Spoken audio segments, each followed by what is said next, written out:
Hey guys, John Rettinger from Techno Buffalo here. I don't do that many iPhone app reviews, but the ones I do, I try and make sure they're really useful and very fun if they're a game. And this is an application that I've been using for the better part of a week, and I found it to be really helpful.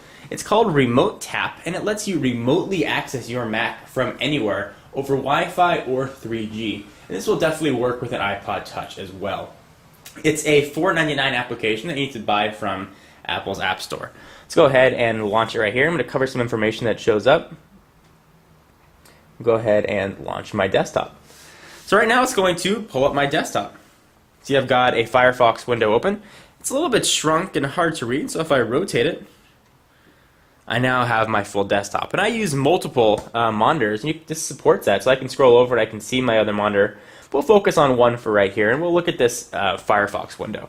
So you can zoom in using the pinch and zoom functionality that you're probably familiar with. Now what if you wanted to click on something that was very small and it was hard to see, like that little X? If I hold my finger over it, it actually pulls up a little zoom bar. It gives you a better sense of what you want to do. However, I will tell you that tapping menus is actually pretty easy. So I go to Firefox. If I wanted to quit Firefox, it'd be pretty easy to type, just tap it, and it actually increases the size as you select the menus to make it really finger-friendly. The application does a really nice job about making everything very finger-friendly. So the big question I had was, how am I going to use an application like this, especially one that supports OS X that's very heavy on keyboard strokes, whereas the built-in keyboard on the iPhone doesn't really have the command, the shift, control. Well, this application makes all that really useful. Let me show you. Go ahead and pull that up. It launches your typical iPhone keyboard, but now with all of the keys that you might want to use with it. So shift, control, option, command, all of them, they're right there at your fingertips. So moving right along, if you just want to hit the keys, pulls up a list of the 4 kind of most popular shortcut keys. And if we keep moving along, this thing's pretty cool too.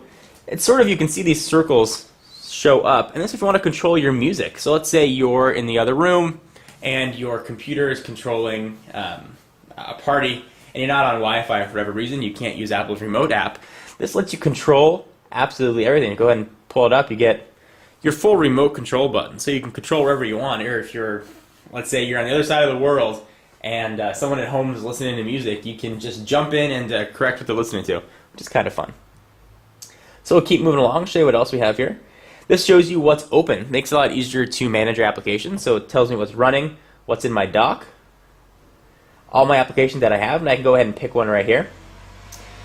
And when I'm done, I just go ahead and hit done. So if you want to open something up, it could be a little bit hard to go into the dock and zoom in and find the application that you want, whereas right here you can just select it.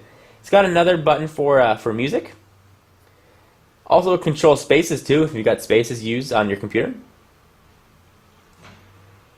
And lastly, it'll control the music as well. It's a very useful application. I've been finding that when I'm away, if I want to send a quick email, I've gotten very quick and used to using it. It works very, very well. Your computer, of course, needs to be on. And when you download the application from the App Store, it'll prompt you to go to a website and download a little bit of software that'll put itself in your system preferences on your Mac.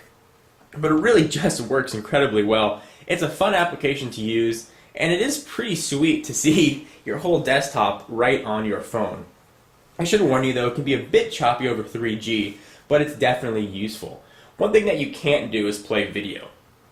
I tried to go to YouTube, for example, and play a video on here, and it becomes very choppy. But if you're going to want to use this sort of a Slingbox or mobile Hulu player, it's not going to work that way, unfortunately. It's going to be just for basic tasks or things you want to send yourself or files you want access to.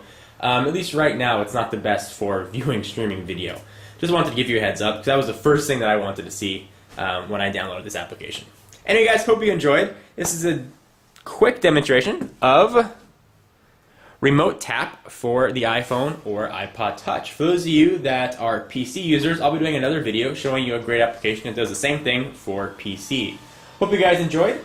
Check me out at Twitter, twitter.com/John4Lakers, and for all of your tech needs, of course, technobuffalo.com. I'll see you guys in the next video. Bye-bye.